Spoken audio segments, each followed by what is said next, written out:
उपस्थित मंचस्थ नीचे करो। 26 नवंबर से अन्न जल का परित्याग करो, अनशन में तत्पर कैमरा उधर आएगा। इस राष्ट्र के प्राण तत्व, उसकी स्क्रीन को उंगली मार दीजिए। ऋषि तत्व के रूप में उपस्थित समस्त मेरे वाली स्क्रीन किसान वृंद एवं समस्त किसान संगठनों के प्रतिनिधि वृंद मत बोल। और हमारे बद्री नारायण से पधारे योगी राकेश नाथ जी, पंजाब से पधारे हुए महामंडलेश्वर गिरी जी महाराज, कल की पीठाधीश्वर आचार्य प्रमोद कृष्णम, ब्रजभूषण दास, श्री राम सेना आदि और इलेक्ट्रॉनिक प्रिंट मीडिया के समस्त पत्रकार बंधुओं, इस राष्ट्र की एकता, अखंडता, शांति, समृद्धि में, सृजन में अनादिकाल से और अनंत काल तक कृषि का किसानों की भूमिका रही है। किसान के लड़के सीमा पर अगर अपना लहू बहाता है तो किसान खेतों में अपना पसीना बहाता है। और ऐसी परिस्थिति में यहाँ लगभग इतने दिन बीत गए, कई दौरों की वार्ताएं हुई, लेकिन समाधान नहीं निकलता। सैकड़ों वर्षों से पाकिस्तान से भी बातें होती हैं, समाधान नहीं निकला है। और कभी त्रेता में सत्ता के मद में मदांध होकर शास्त्रार्जुन ने जमदग्नि का गला काटा था, उनकी मां को 21 बाणों से विद्ध किया था, और मां ने तब परशुराम का आवाहन किया था, और परशुराम ने फरसा लेकर समझाने का बहुत प्रयास किया, लेकिन सत्ता के मद में मदांध स्वार्थांध होकर जब अनाचार दुराचार की सीमा का अंत होता है तो क्रांति का सूत्रपात होता है।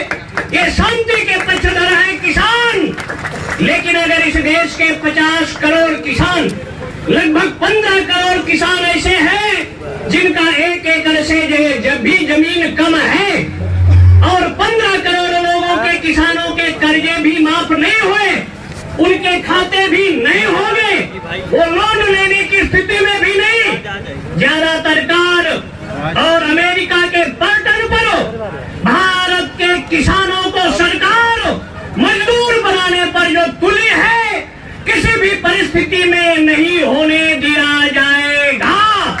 किसान इस देश का समृद्ध हो, समर्थशाली हो, कृषि कार्य ऋषि कार्य है।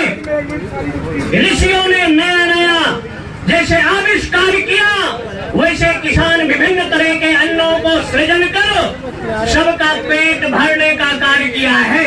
अगर सबका साथ, सबका विकास, तो किसानों के विनाश पर सरकार आखिर क्यों तुली है?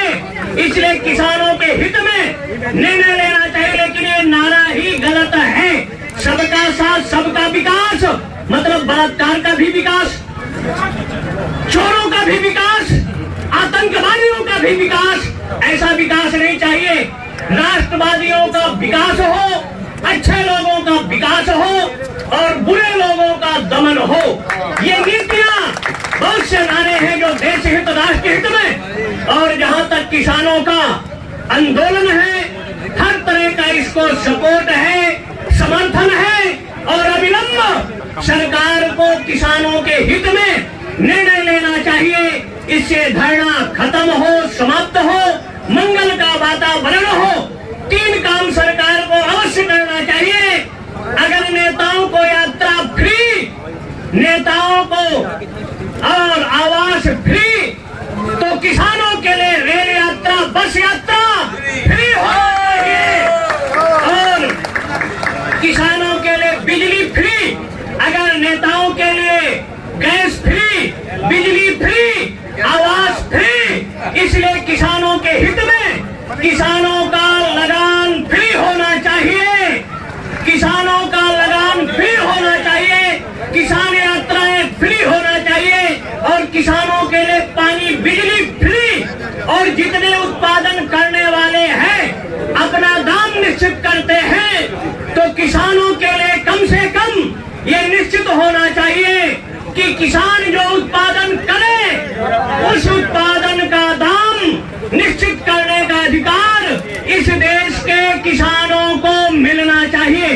300 गुना नेताओं का भत्ता बढ़ गया, 500 गुना कर्मचारियों का भत्ता बढ़ गया, तो किसानों का दाम भी 100 गुना निश्चित किया जाना चाहिए, जिससे किसान खुशहाल हो। किसान आत्महत्या इस देश में नहीं करेगा, तो इसलिए किसानों का सपोर्ट समर्थन भगवान विश्वनाथ, दंडाध्यक्ष बाबा भैरव किसानों को शक्ति दे, समर्थ दे, अपने लक्ष्य उद्देश्य में सफल हो। भगवान